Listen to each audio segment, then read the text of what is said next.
Welcome back, everybody, to Neutrality Studies. I'm Pascal Ota, an associate professor at Kyoto University, and today I'm joined again by my Bulgarian colleague, Captain Ivo Yotsov, a professor at the Nikola Vaptsarov Naval Academy. Ivo, welcome back. Thank you. Always happy to see you. And I'm happy to see you because you reached out and said we need to discuss the European Union's attempt at unification and a couple of things, and I'm very happy to do that. So, yes, where do you think that we stand at the moment when it comes to this process of EU integration, sovereignty versus the member states?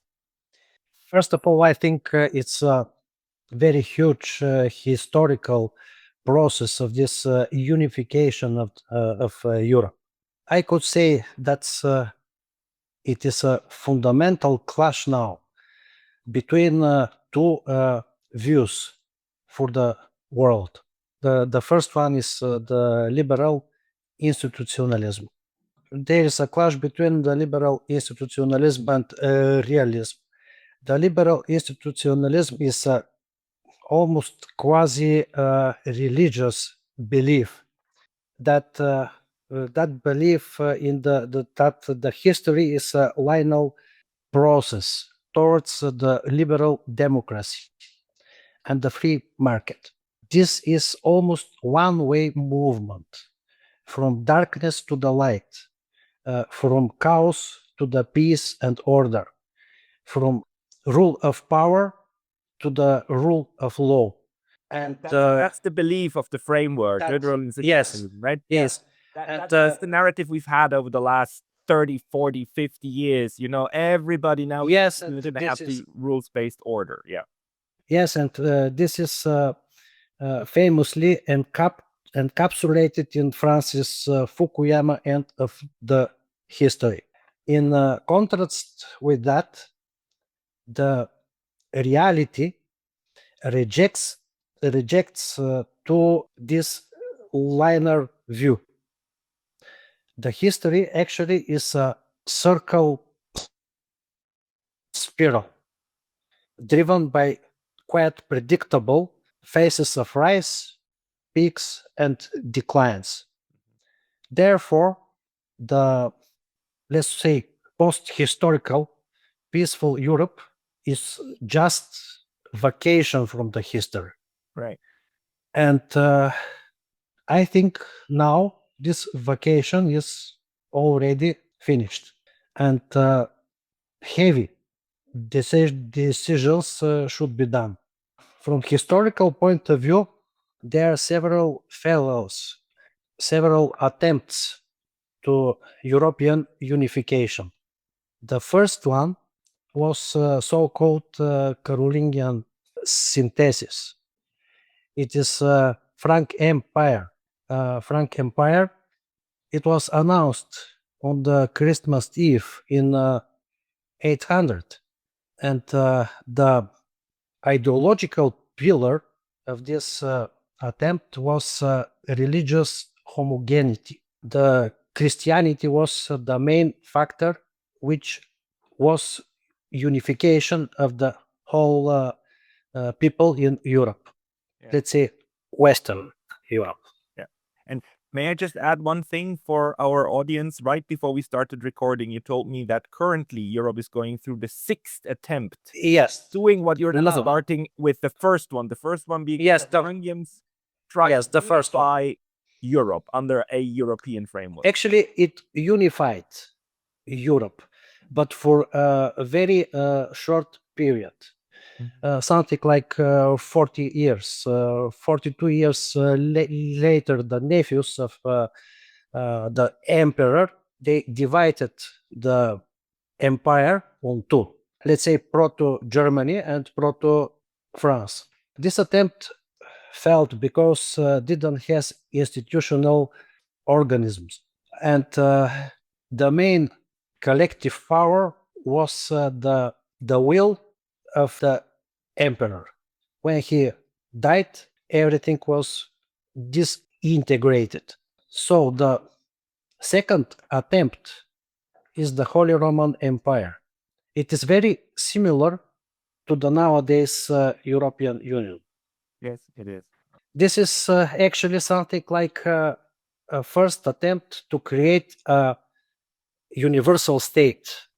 Although we're talking about even the period before the Westphalian peace, we're talking about a moment of the general of very great differences, but coming together under certain political a little bit of political unity, but very, very dispersed. Yes, this union was made by more than 300 quite independent entities.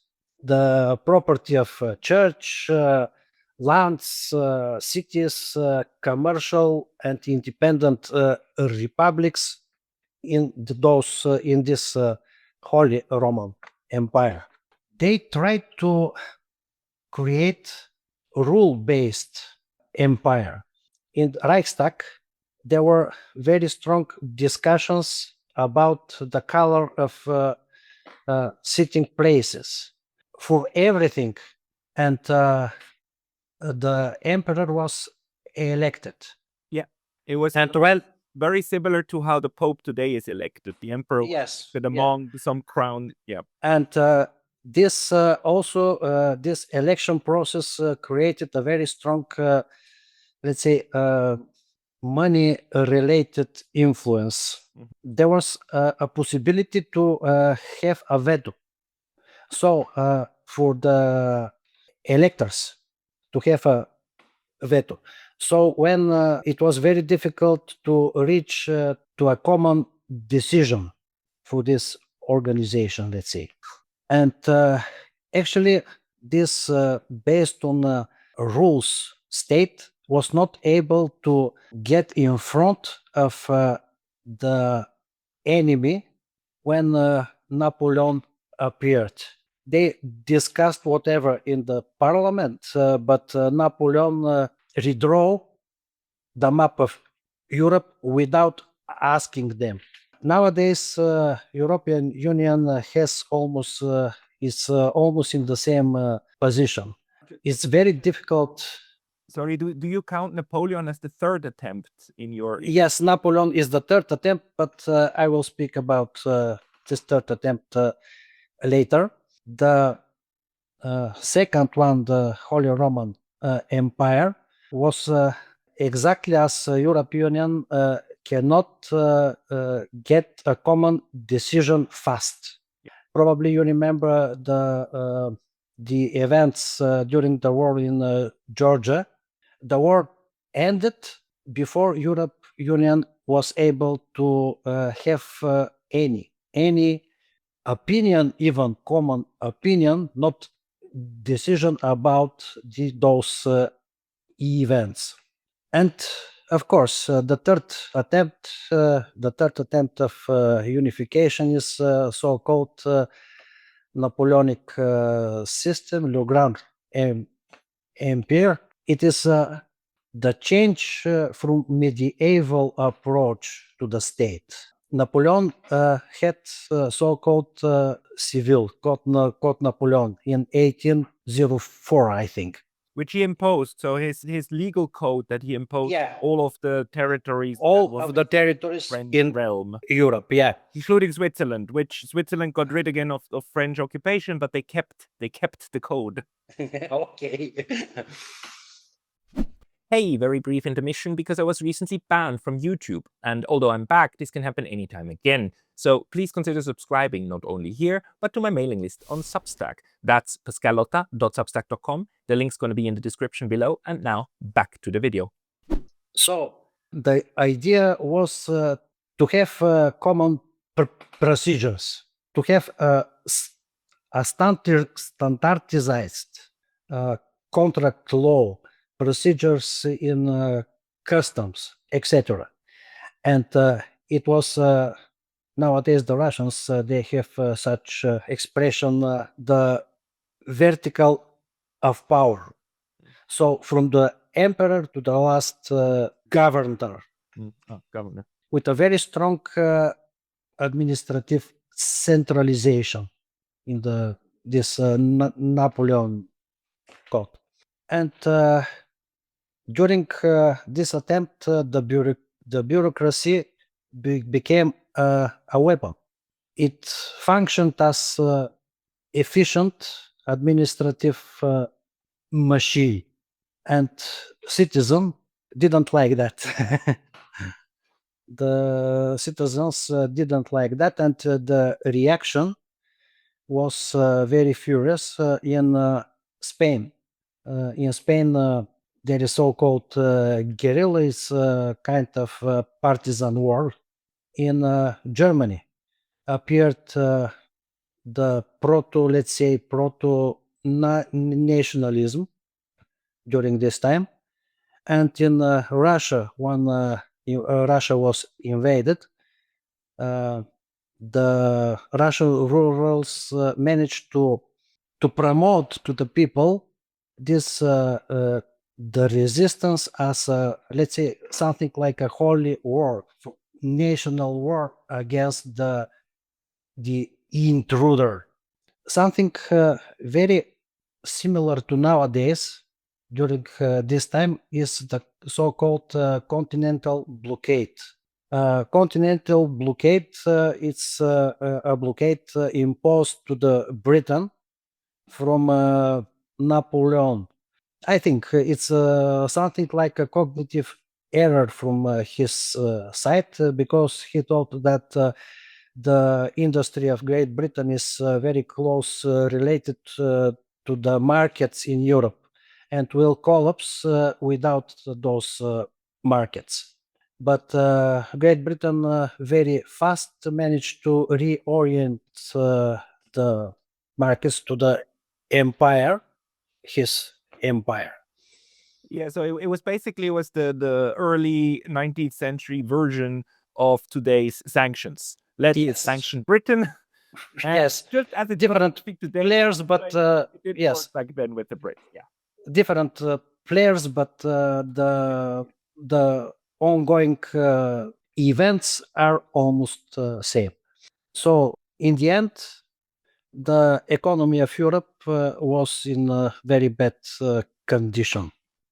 It was like a backfire, like that. And the fourth, I think that is enough for the third one. The fourth attempt is, let's say, I don't know how to describe that because it's very tricky. The German attempts during the 20th century. A part of this inhumanity concerning the Nazi doctrine, there are several things they are very similar to nowadays. Germany, from the, I think in 1915, applied a policy which in which Germany was the leader. The center of industrial development was the region of Ruhr and Rhineland, and those regions should provide technology and capital, and the periphery, the other regions as Balkans and Eastern Europe, served as a source for raw materials, cheap labor, and of course market for the German export. This approach during the time created these balances between Germany and peripheries as Romania, Bulgaria, etc. Because of the trade, these balances. The German mark artificially was on very high level. The Nazi new order, let's say, from economic point of view, it's the large space of the new territory. Actually, they should serve as a resource for the center, and the common development of the economy in Europe should bypass the global markets. The Germany considered that this internal market in Europe is enough to bypass the global markets and dependence from dollar and this time from the British pound. The attempt also, I mean, also this attempt failed, right? Because Yes, failed. it ended in very, very large violence. And there's a good number of people who said, had Hitler stopped with Czechoslovakia, he might have gotten his way. But have been the whole of Europe, right? There's always actually do more. Yes, actually, this attempt was destroyed, was stopped, but not by itself. It stopped by the coalition between Soviet Union, Great Britain, and United States. But anyhow, it had a very strong economic disbalances, and if wouldn't be stopped by political, let's say, reasons, would stopped by itself. So nowadays, eurozone is doing the same because it creates disbalances between, for example, economy of Germany and Italy. In Germany, the euro is less valued. In Italy is higher valued than the economy should be. And trade exchange between the two countries, for Italy, it's, let's say, cheap to buy German goods. And in this way, it creates trade disbalance between Italy and Germany. Yes. And debt from Italy to Germany. And this disbalance from the trade became a disbalance in the finance. It's as a debt. Yeah. And Italy cannot escape for that because it's almost, let's say, something like bankruptcy. And Germany cannot escape because will lose the money they have to receive from Italy. So it's something like a trap for that. Yeah. And actually, this is the reason for deindustrialization in Southern Europe, as Greece, Italy, Spain as a whole, and Eastern Europe. So the countries much more developed, industrial developed. They this the difference between those two parts of Europe is getting higher and higher because of that.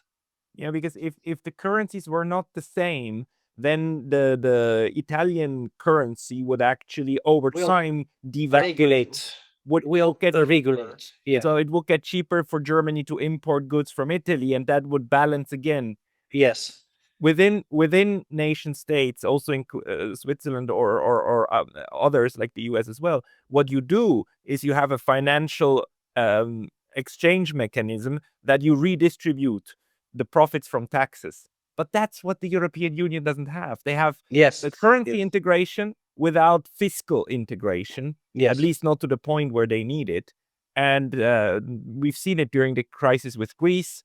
We've seen it during other moments, like that this gives structural imbalance toward the imperial center, Germany. And I wonder, why is it that your country, Bulgaria, of all places, decided to adopt the euro? What to say? It's nobody asked me. So people should just ask you more, Ivo. But let's continue the thought. So we have this problem of like integration, periphery versus the center. We have the cyclical development of European integration and disintegration. Historically speaking, they always came so and so far before it shattered. And they, in the center and in the periphery, I mean, the Soviet Union was a similar kind of project in the East. yes, Yugoslavia was a similar kind of project. yes, it's is the fifth one. Yugoslavia is the fifth one. Yes, Thank you. Can you is the fifth one.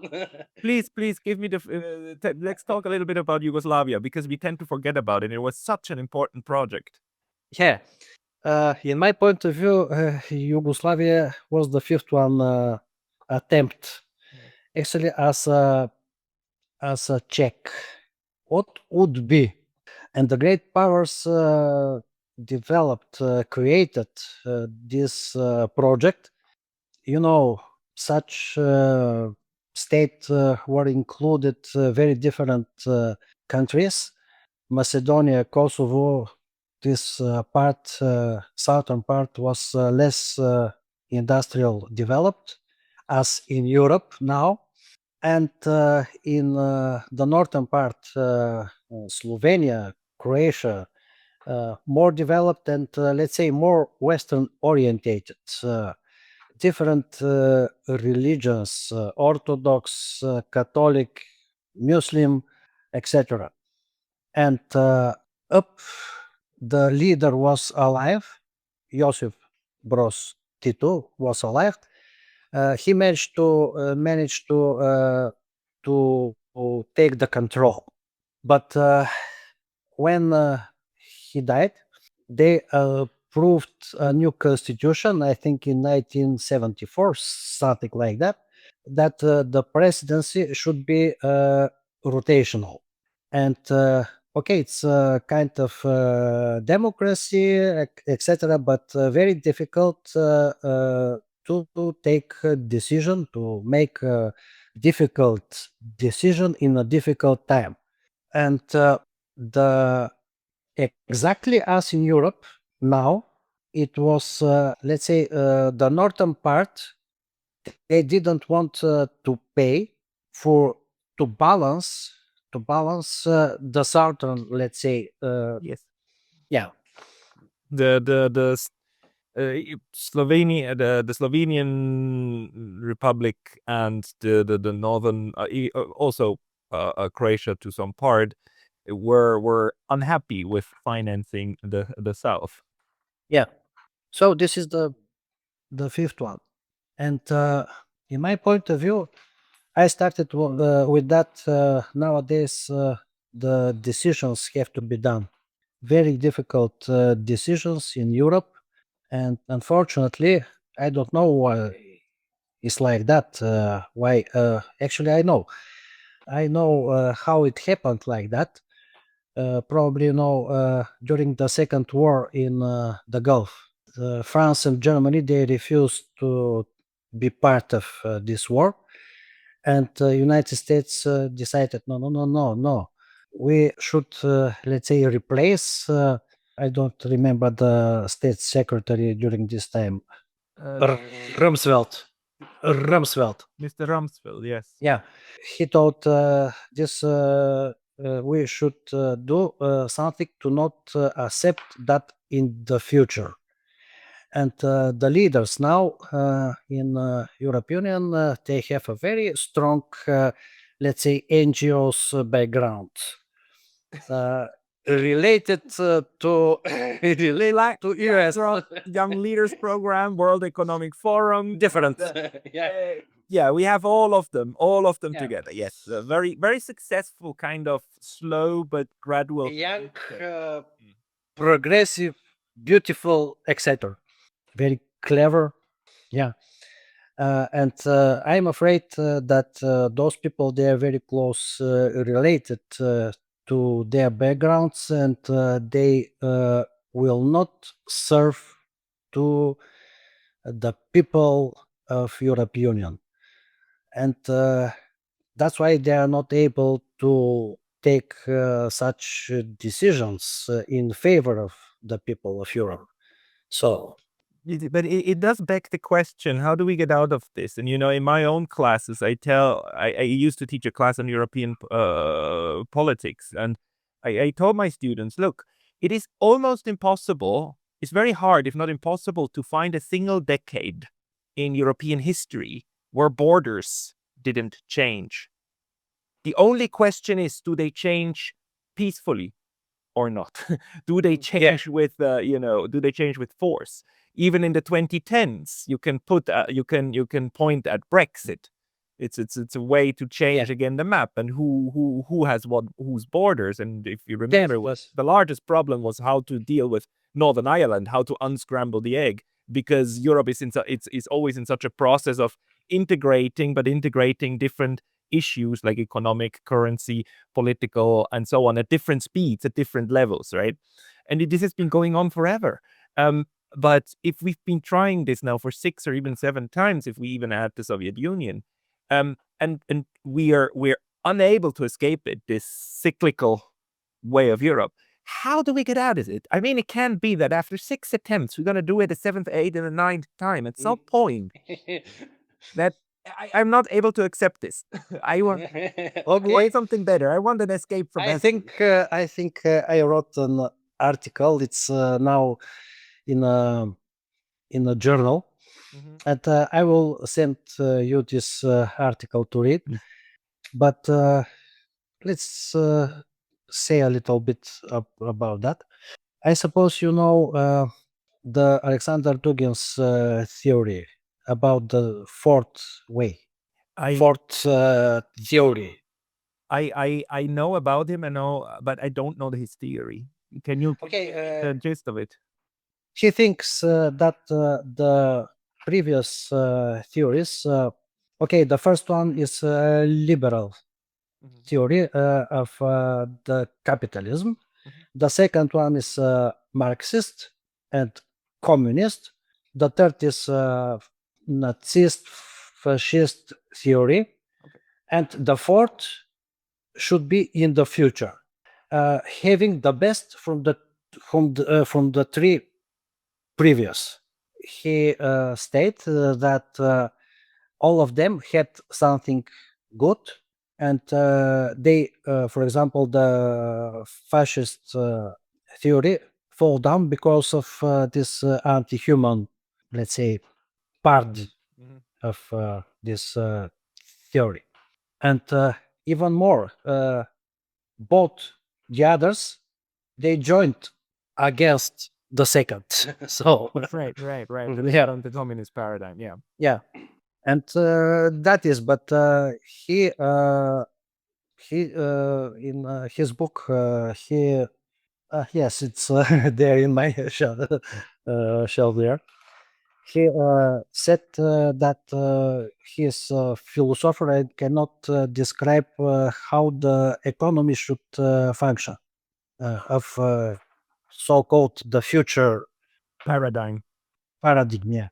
And according to me, in years of 60, a Russian professor, academic actually, proposed cybernetic system of controlling the national economy, but it was not accepted. The ruling part of the society, it's not just the higher level, but the people they were in managing positions, they didn't accept that with explanation that would be very expensive, etc. But the reality is because a very huge part of the GDP was stolen during this time by those people. Nowadays, we have technological possibilities to control almost everything. And actually, it is like that now. The supply chains. We have digital twins of the supply chains from the raw material up to the end user. We have artificial intelligence controlling system and information for everything in the supply chains. And the artificial intelligence nowadays predicts almost everything, having announcement for strikes, having weathercast, forecast, etc. Could predict how the supply chains would work and to react and adapt, to change suppliers, etc. So if this approach is distributed in the whole economy, it would be a planned economy in real time. For sure. True, you can do Soviet style planned economy with a No, it's not Soviet. time prediction and review mechanism. No, it's not. On data feedback. Yeah. No, sorry, it's not Soviet time, because it was in Soviet time. In our countries, we had a specific state body which decided what to do. Right. And here it's, let's say, more optimized. It's not administrative at all. Right. Right. Yeah, it's it is completely different. It is okay. It's somehow similar, but yeah, The underlying operating system is different, although the goal would be the same of making planning predictable. Or yeah, I mean, this idea of the Soviet style 5-year plan, right? That you set a goal and then you ask yourself, how do I have to uh, turn on the wheels in order to get there. Something that today, I think in the European Union, I mean, that idea is just gone. The 5-year plan idea. It's like whereas the Chinese are doing it much more, saying like, where do we want to go actually, and then work. so-called state capitalism. Actually, the state capitalism, or state control to market socialism, is nowadays in Vietnam, China. Russia, by the way, is getting more centralized economy. Almost, actually, more than 70% of the economy is now a state controlled. So It's like that. And the fact is, at the moment, I mean, at least when it comes to military to weapons manufacturing, that approach seems to be working out. Whereas, like when Seems to be perfect. Yeah. military industrial complex of the West, you could see how it like burns extreme amounts of money when producing relatively little, not nothing, but comparatively much. It's much more difficult. That's why Russia was able to outproduce NATO. And expensive. Yeah. And expensive. Yeah. Yeah. The waste, like a lot of waste byproducts created during the manufacturing process. Yeah. And creates also dependencies, let's say, because of competition between the different economic bodies. Yes. Who will take the... So speaking back about the future, let's say, how should be organized, there is a very huge danger, very big danger. Who would control such systems? And I think a democracy, as in your country, should be applied. The people should be asked for everything. How to distribute the income between the defense, healthcare, education, whatever. For such questions, the people have to be asked. Asked. This is a pure democracy. And should be established, probably, in the just after the Napoleon Wars. There was something like a small revolution in Russian Empire, so-called Decabristic revolution, because it happened in December. This rebellion, it's not a huge event, but anyhow, the reason for that was because the nobles, they were, during the continental blockade, they missed the possibility to sell the grain, the main export product of Russian Empire during this time. And their wellness is based on the export of grain and land. But the problem is that on the land were people, and the people, they were property of those nobles, property, exactly. And to sell the land should replace somewhere the people from the land. So, and they asked the emperor for constitution to give a freedom of the people exactly for that. And this is the reason. And very strange. So the discussion is basically when we bring it back to this issue of how to reach Yes, your yes, right. I remember. Yes, but they, those the nobles during this time, the decabrists, they developed a very, let's say, proto ombudsman. Yes, last power. The last power should be passed to be something approved. So this is the What we need in Europe is this kind of principle of equitable decision making. And in Switzerland, the public referendums and asking the people what do you want, not just who do you want, like parliamentary democracy, but what do you want, direct democracy. It's not about asking the people which one is correct, A or B. It's not which one is right. It's like which one do you want? Do you want the blue candy or do you want the red candy? And even if the decision is one that the other side doesn't like, it doesn't enjoy, knowing that more than half of the people want that makes them shut up and you go along and create some form of social cohesion. And if you look at it, this issue of cohesion is really at the heart of Europe's constant warfare, because some groups start saying we need to dominate the other one. And I still wonder if we should look outside of Europe for answers. I mean, if we've been doing this now 6 times and failed over the last 1,200 years, maybe the answer is not in Europe. Maybe the answer is in Asia. Maybe the answer is in Africa.